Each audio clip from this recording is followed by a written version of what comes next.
அலைக்கும் வரஹ்மத்துல்லாஹி வபரகாத்து. அன்பிற்கினிய உறவுகளே, நான் உங்கள் அன்பு சகோதரன் முகவை பீர் முகமது பேசுகின்றேன். அஸ்ஸலாமு அலைக்கும் வரஹ்மத்துல்லாஹி வபரகாத்து. அன்பிற்கினிய உறவுகளே, நான் உங்கள் அன்பு சகோதரன் முகவை பீர் முகமது பேசுகின்றேன். இன்னைக்கு பரவலாக ஒரு சில செய்திகள் என்ன அப்படின்னா, இஸ்லாமிய சமூகம், குறிப்பாக தமிழ்நாட்டில் வாழக்கூடிய இஸ்லாமிய சமூகம் எப்படிப்பட்ட நிலையில் இருக்கிறாங்க அப்படின்னா, இப்போ பாலஸ்தீனத்தில் முஸ்லீம்கள் பாதிக்கப்படுறாங்க, ஈரானில் முஸ்லீம்கள் பாதிக்கப்படுறாங்க, காஷ்மீரில் முஸ்லீம்கள் பாதிக்கப்படுறாங்க. இப்படி எங்கெல்லாம் இஸ்லாமியர்கள் பாதிக்கப்பட்டாலும் அது என்ன செய்யுதுன்னா, தமிழ்நாட்டில் வாழக்கூடிய இஸ்லாமியர்கள் அதற்காக இங்கிருந்து கண்டன குரலை எழுப்புவதை நாம் பார்க்கிறோம். அந்த அந்த சூழ்நிலையில் நமக்கு என்ன தோணுது அப்படின்னா, ஆகா, எவ்வளோ முஸ்லீம்கள் மீது பற்று பார்த்தீங்களா. முஸ்லீம்கள் என்று சொன்னால் உடனே இவங்க என்ன செய்கிறாங்க, தான் ஆடாவிட்டாலும் தன் தசையாடும் அப்படி சொல்கிற மாதிரி இவங்களுக்கு அந்த உணர்வுகள் இருக்குது அப்படின்னு நமக்கு தோணும். அது எல்லாருக்கும் தோணும், அதுதான் யதார்த்தம்.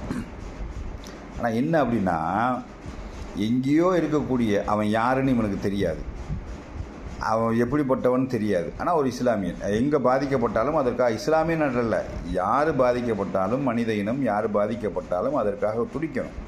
அது இஸ்லாமியர்கள் மதத்தை பார்த்து இல்லை, பொதுவாக மனித இனம் ஒடுக்கப்படுகிறார்கள், நசுக்கப்படுகிறார்கள் என்றால் வெகு கொண்டு எழும்புவது தான் இஸ்லாமிய பண்புகள், அதில் தவறில்லை. நமக்கு என்ன தோணுன்னா, ஆஹா, இஸ்லாமியர்களுக்கு ஒன்றா துடிக்கிறானே, அப்போ அவனுக்கு அந்த உணர்வு இருக்குன்ற மாதிரி நமக்கு தோணுது. ஆனால் இன்றைக்கி லேட்டஸ்ட்டாக ஃபேஸ்புக்கில் ஒரு சில செய்திகள் நம்ம பார்க்குறோம். என்னென்னா, இன்றைக்கி கிட்டத்தட்ட ஒரு 40-50 அமைப்புகள் தமிழ்நாட்டில் இருக்குது. தப்பு இல்லை, அதாவது உனக்கு பிடிச்சி ஒரு அமைப்பில் நீ இருந்து பயணிச்சுட்டு போ, அதெல்லாம் நம்ம தவறுன்னு சொல்ல வரல. உனக்கு எந்த பிடிக்குதோ அந்த அமைப்பில் இருந்துக்கிட்டு சமுதாயத்துக்கு ஏதாவது ஒரு ரூபத்தில் பணி செய்யும்.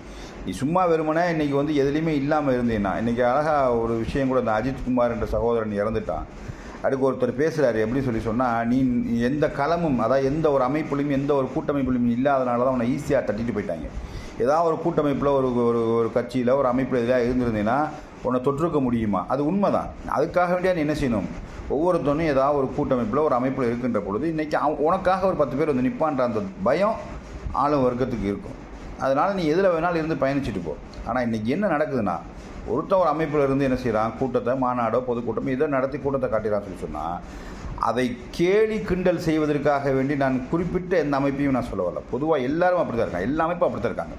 எல்லா அமைப்பில், அது தமுக இருக்கட்டும், எஸ்டிபியாக இருக்கட்டும், தௌஹீத் ஜமாத்தா இருக்கட்டும், மாஜா இருக்கட்டும், எல்லா அமைப்பில் உள்ள ஒன்றையும் அதில் ஒரு 10 பேர், இதில் 10 பேர் இருக்கலாம். ஒருத்தன் கூட்டம் நடத்தினானா அதை சரி நல்லபடியாக நடத்திட்டான், அல்ஹம்துலில்லாஹ், அல்லாஹ் இது மூலியமாக வெற்றியை திரட்டுன்னு சொல்லிட்டு போக மாட்டேன்ட்டான். அதில் என்ன குறைகள் இருக்குன்றதை நோண்டி நோண்டி துருவி பார்க்குறது. நீங்கள் சீட்டுக்கு இது பண்ணீங்க, நோட்டுக்கு இது பண்ணீங்க, அதுக்கு நாடகம் ஆடுறீங்க, இதுக்கு நாடகம் ஆடுறீங்கன்னு இதை ஒரு விமர்சன பொருளாக ஆக்கி நான் கேட்குறேன், எங்கேயே இருக்கக்கூடிய இஸ்லாமியனுக்கு ஒன்றுன்னா துடிக்கிறிய, இவன் ஓன் சகோதரன், ஓன் ஊரில் இருக்கிறவன், உன்னுடைய மண்ணில் இருக்கக்கூடிய அக்கம்பக்கத்தில் இருக்கக்கூடிய, நாளைக்கு நீ இவன் மூஞ்சில் நீ முழிப்ப, அவன் மூஞ்சில் முழிப்ப, ஆனால் அது யாரா, இவன் முஸ்லீம் இல்லையா? வேறு அவன் ஒரு அமைப்பில் இருக்கிற, உன் அமைப்பை விட்டு இன்னொரு அமைப்பில் இருக்கும், முஸ்லீம் இல்லையா? அவன் எந்த ஜாதி? அவன் வேறு ஜாதியா? முஸ்லீம் தானே. உன் பக்கத்தில் இருக்க இஸ்லாமியனுக்கு ஒன்றா துடிக்க மாட்டேன்ற, அப்போ எங்கேயோ இருக்கிற இஸ்லாமியனுக்காக நீ துடிக்கிற, போராடுற அப்படின்னு சொன்னால் இது நாடகமா? நான் கேட்குறேன், இது நாடகமானு கேட்குறேன். இந்த சமுதாயம் எப்போ தான் விழித்து கொள்ளும்? நீங்கள் இப்படிலாம் இருக்கிறவரை, அதாவது வெளி உலகத்துக்கு காட்டுவதற்காக வேண்டி வேஷதாரிகளாக நீங்கள் இருக்கும் வரை நீங்கள் நசுக்கப்பட்டு கொண்டே இருப்பீர்கள். காலத்துக்கு நீ அடிபட்டு கொண்டு தான் இருப்ப. இதுதான் நடக்கும். அப்போ அதாவது நாமெல்லாம் இஸ்லாமியர்கள் அப்படின்ற உணர்வுகளோடு என்ன செய்யணும், ஒன்றாலாம் சேர வேணாம். அதெல்லாம் இந்த ஜம்மத்தில் நடக்காது. பல்வேறு அமைப்புகளாக இரு, பொதுத்தலங்களில் சண்டையிடாமல் இரு. உனக்கு பிடிக்கலையா, அவன் செய்கிறது உனக்கு பிடிக்கலையா, நகர்ந்து போயிரு, கடந்து போயிரு. அதை விட்டு விமர்சனம் பண்ணிக்கிட்டு, அவனை ஏளனம் பண்ணிக்கிட்டு, கிண்டல் பண்ணிக்கிட்டு, கேலி செஞ்சுக்கிட்டு, தேவையில்லாமல் பொதுத்தலை போட்டில் அசிங்கப்படுத்தி சண்டை போட்டுக்கிட்டு இப்படி இருப்பதனால என்னென்னா, நாளைக்கு நம்மளை நசுக்குபவர்கள் ஈஸியாக நசுக்கி விடுகிறார்கள். நம்மளை பிரித்து அந்தாடக்கூடிய வேலை செஞ்சுக்கிட்டு இருக்கான். அதனால் இந்த பதிவுகள்லாம் பார்க்கின்ற பொழுது ரொம்ப வேதனையாக இருக்குது. ஒரு கூட்டம் கஷ்டப்பட்டு பல கோடி ரூபாய் செலவு பண்ணி ஒருத்தர் கூட்டத்தை நடத்தி முடிக்கிறான்னா அதை கிண்டல் பண்ணுறதுக்கு, அதுக்காக இவ்வளோ யோக்கியமான சொல்ல வரல. எல்லாருமே ஒரு அமைப்பில், ஏன் நீங்கள் கடந்த காலங்களில் ஒரே அமைப்பில் இருக்கிறவங்களுக்குள்ளே எத்தனை பேத்துக்குள்ளே சண்டை, இந்த மாவட்டத்துக்கு அந்த மாவட்டத்துக்கு சண்டை, ஒரே மாவட்டத்துக்குள்ளே கிளைக்குள்ளே சண்டை, ஒரு கிளையில் 2 கூட்டமாக பிரிஞ்சுக்கிட்டு சண்டை.